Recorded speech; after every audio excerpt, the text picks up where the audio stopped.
Hello students, today we will discuss chapter 8 of History and Civics, which is the early Mughals, Babur and Humayun.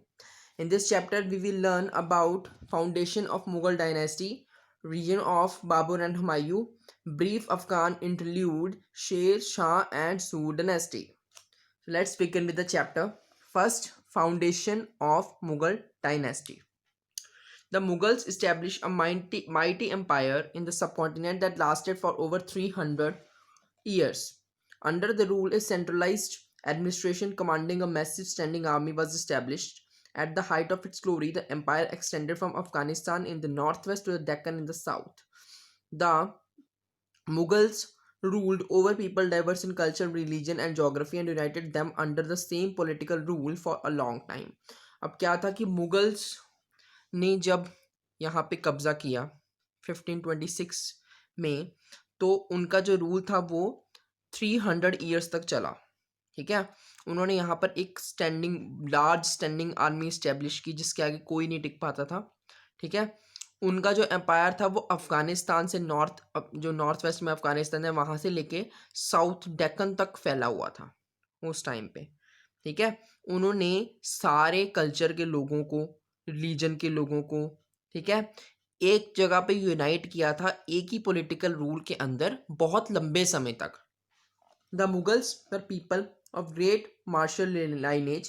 They were descendants of Mughals of Central Asia and Tamur of the Tamur clan. Mughal is the Persian word of Mongol. तो हम सबको पता है कि बाबर ने establish किया था यहाँ पे रूल, जो कब तक चला? 3 सेंचुरीज, 300 साल तक चला। ठीक है, अब कुछ नोटेबल जो रूलर्स हैं मुगल डायनेस्टी के वो कौन से हैं? बाबर, हुमायूं, अकबर, जहांगीर, शाहजहां, औरंगजेब। ठीक है, ये कुछ नोटेबल रूलर्स हैं। सबसे पहले आज हम किसके बारे में पढ़ेंगे? बाबर के बारे में और हुमायूं के बारे में। Babar was a direct descendant of Mughal conqueror Genghis Khan from his mother side and Turkish conqueror Amir Temur from his father side. अब जो बाबर था वो किसकी फैमिली से बिलोंग करता था? मतलब पहले से ही वो एक इन्वेडर की फैमिली से बिलोंग करता था। जो चंगेज़ खान था उसकी मदर साइड से, और जो टर्किश कॉन्करर आमिर तैमूर था उसके फादर साइड थे, उनके घराने से वो बिलोंग करता था। Then early years, Babur became the ruler of a small principality called Fargana in Central Asia at the young age of 11. 11 साल की उम्र में वो एक small principality का ruler बन गया था। He later occupied Samarkand. However, in 3 years, Babur lost both Samarkand and Fargana and became a landless ruler for a brief period. तो उसने अपने इनिशियल ईयर्स में समरकंद को अपने कब्जे में ले लिया, पर 3 साल के अंदर अंदर वो दोनों चीज़ें हार गया, दोनों जगह हार गया, फरगाना भी हार गया, समरकंद भी हार गया। However he did not lose hopes of regaining power. Babur courage and determination, pained with his engaging qualities and strong leadership skill, helped him to become the ruler of Kabul and Afghanistan in 1504. पर उसने हार नहीं मानी, उसकी करेज थी, determination थी, जिसकी वजह से उसने दोबारा अपने कब्जे में किया, किसको? काबुल का रूलर बना तो वो 1504 सीई में। ठीक है, देन आता है इन्विटेशन फ्रॉम इंडिया। अब 1522 सीई में उसे एक इनविटेशन मिलता है, किससे? जो गवर्नर है इब्राहिम लोदी का था, दौलत खान लोदी, उससे। ठीक है, उससे इनविटेशन मिलता है कि आप यहाँ पर हमला कीजिए। ठीक है, तो फॉरेसिंग ए गोल्डन अपॉर्चुनिटी, इसको वो एक गोल्डन अपॉर्चुनिटी मानता है कि वो अपने जो किंगडम है उसको बढ़ा सकता है। He first raided the prosperous state of Punjab in 1524. उसने सबसे पहले पंजाब पे अटैक किया 1524 सीई में। देन काबुल वापस आ गया, ठीक है, ताकि वो प्रिपेयर कर सके दिल्ली की लड़ाई के लिए। देन उसके बाद क्या होता है कि वो अटैक करता है और हरा देता है किसको? दौलत खान को। और उसके बाद किसके साथ फाइट करने के लिए था? इब्राहिम लोदी के साथ। इब्राहिम लोदी के साथ वो फाइट करता है बैटल ऑफ पानीपत में, जिसमें वो जीत जाता है, first battle of Panipat. The armies of Babur and Ibrahim Lodi met at Panipat in 1526 CE. Even though Ibrahim Lodi had a larger army than Babur, it was Babur keen military sense, excellent war tactics and fine artillery which made them him the victor. अब क्या होता है कि बाबर और इब्राहिम लोदी की लड़ाई होती है 1526 सीई में, ठीक है। तो इब्राहिम लोदी के बाद बहुत बड़ी आर्मी थी, बाबर के बाद उतनी बड़ी आर्मी नहीं थी, बट फिर भी जो बाबर की मिलिट्री सेंस थी, उसके पास पावर थी, उसके पास आर्टिलरी थी इतनी कि वो हरा सके, जिसकी वजह से वो जीता, ठीक है। देन सेकंड उसकी लड़ाई थी main battle of Khanwa. The most formidable threat to Babur was Rana Sanga, the mighty ruler of Mewar. Rana Sanga directed of restoring the great empire of Prithviraj Chauhan.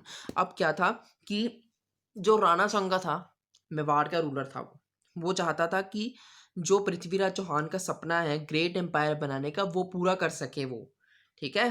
पर जब उसको रियलाइज होता है कि जब बाबर है अब वो इंडिया में ही रहेगा और अपना एम्पायर यहाँ पे इस्टेब्लिश करेगा, तो वो अब एक फोर्स इकट्ठी करना शुरू कर देता है उससे लड़ने के लिए, उसके खिलाफ खड़े होने के लिए, ठीक है। वो फोर्स के साथ वो लड़ाई करता है, बैटल ऑफ खानवा जिसको हम बोलते हैं, बस फॉट इन 1527 सीई। कब फॉट हुई? 1527 CE, Rajput forces under Rana Sanga और बाबर के बीच में। Despite the valour of the mighty Rajput, उन्होंने बहुत बहादुरी दिखाई, पर फिर भी उसमें कौन हारे? राजपूत हार गए, ठीक है। देन आता है बैटल ऑफ चंदेरी।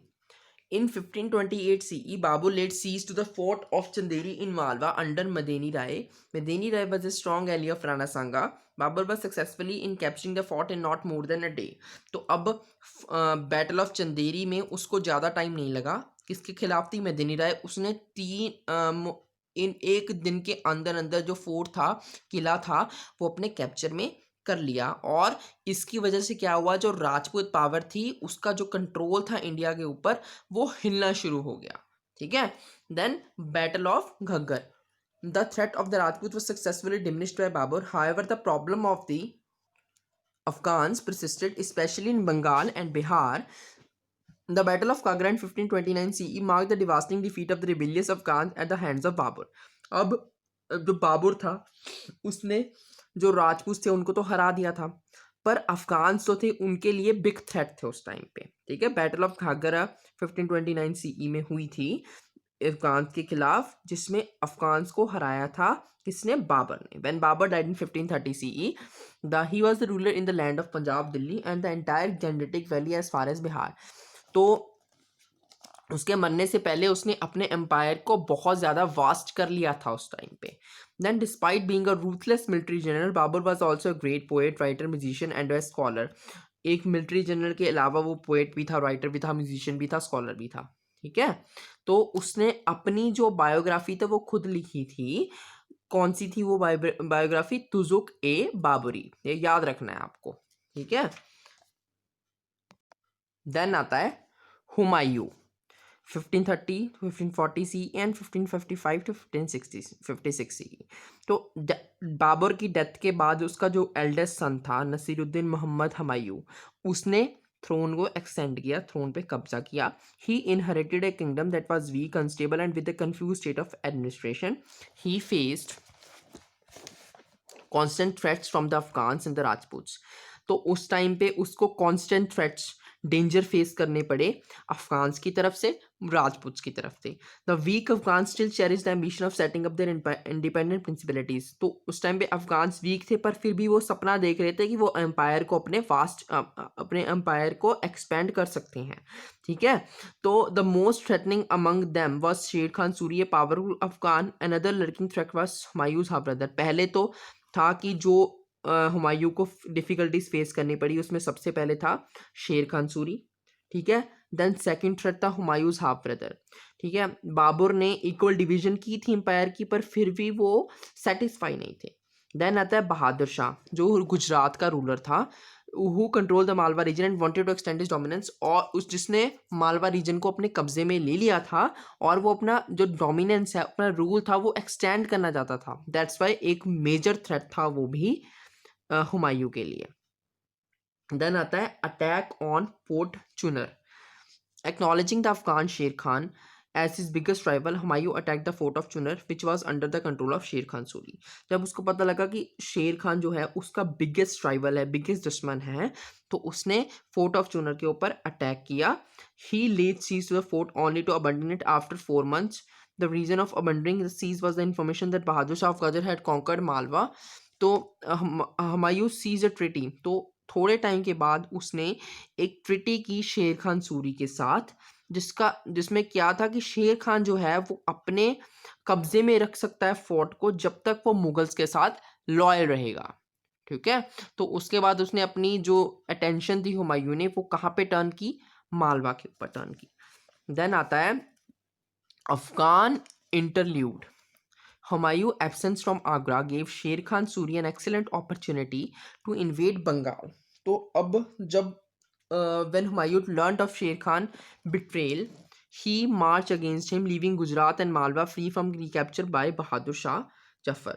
तो अब क्या हुआ, जब हुमायूं कैप्चर कर रहा था गुजरात और मालवा को, उस टाइम पे वो आगरा से उसकी एब्सेंट थी, मतलब वो आगरा से दूर था। तो उस टाइम पे उस शेर खान सूरी को एक एक्सेलेंट अपॉर्चुनिटी लगी, ये बहुत अच्छा मौका लगा कि वो इन्वेड कर सकता है, बंगाल के ऊपर अटैक कर सकता है।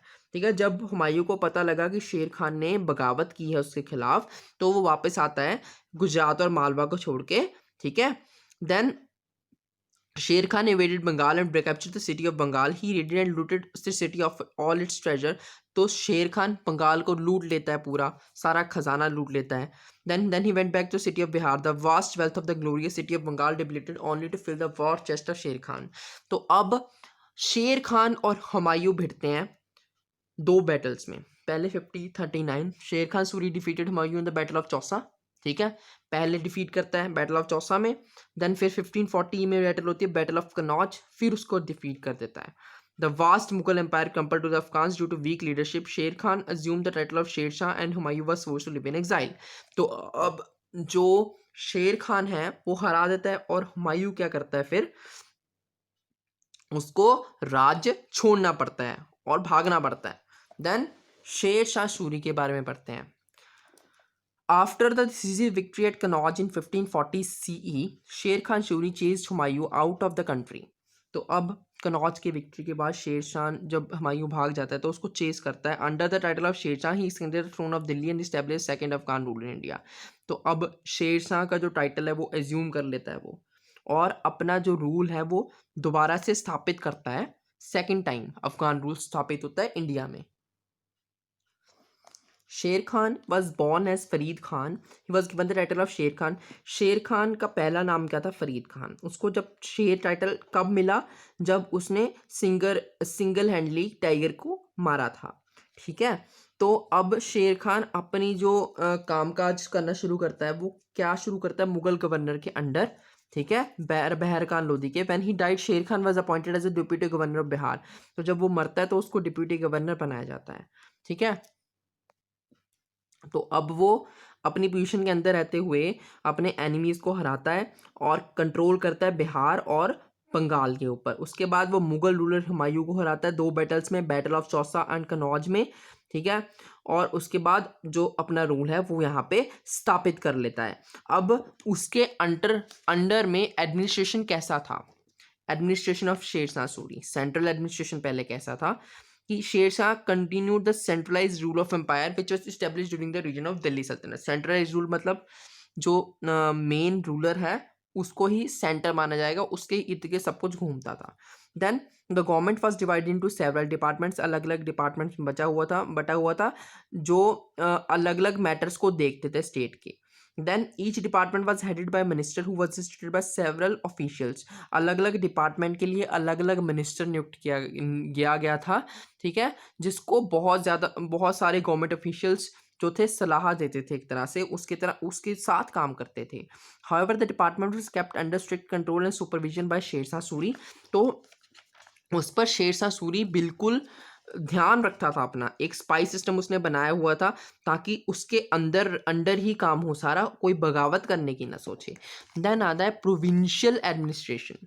For an effective administration Sher Shah Suri divided his empire into 47 provinces और सरकार।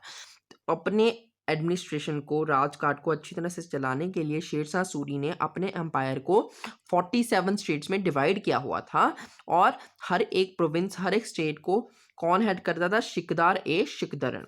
Each province was further divided, हर एक प्रोविंस डिवाइड होती थी डिस्ट्रिक्ट्स में, हर एक स्टेट डिस्ट्रिक्ट में डिवाइड होती, जिसको क्या बोला जाता था? परगान्स। ठीक है, जिसको कौन हेड करता था? सिकदार्स। ठीक है, then each district had several small villages, then उसकी स्मॉल विलेजेस होती थी डिस्ट्रिक्ट के अंदर। ठीक है, जिसको कौन हेड करता था? मुकदम। तो पहले क्या था? प्रोविंसेस, छोटे स्टेट्स, देन उसके नीचे डिस्ट्रिक्ट्स, देन आती थी स्मॉल विलेजेस। अब आता है मिलिट्री एडमिनिस्ट्रेशन कैसा था। Sher Shah introduced many reforms in the military organisation of his empire. He established an enormous standing army which was discipline, capable and strong. उसके अंदर जो आर्मी थी, उसके अंडर जो आर्मी काम कर रही थी, वो बहुत ज़्यादा डिसिप्लिन थी, उनके अंदर बहुत ज़्यादा मद्दा था किसी भी चीज़ को, किसी भी बंदे को हराने का, और बहुत ज़्यादा स्ट्रॉन्ग थी। His armed forces also included highly trained cavalry and infantry as well as well equipped armoury. तो उसके बाद बहुत ज़्यादा अच्छे साधन थे जिसके साथ वो किसी भी रूलर, बड़े से बड़े रूलर को हरा सकता था। ठीक है, ही पर्सनली ओवरसॉ, जब कोई अपॉइंटमेंट होती थी, ट्रेनिंग होती थी, वो उस पर खास ध्यान रखता था अपना। The army was divided into several units headed by the commander. अलग अलग यूनिट्स में बटा हुआ था, जिसको कौन हेड करता था? कमांडर हेड करता था।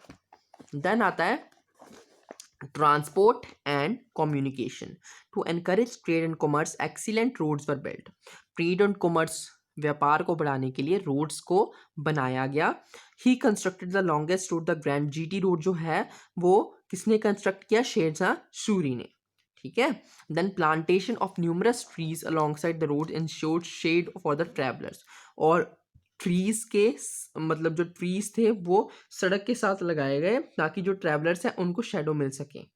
ठीक है, he planted trees and built studies or rest house and dug wells at regular intervals for travelers, most of whom were traders and pilgrims.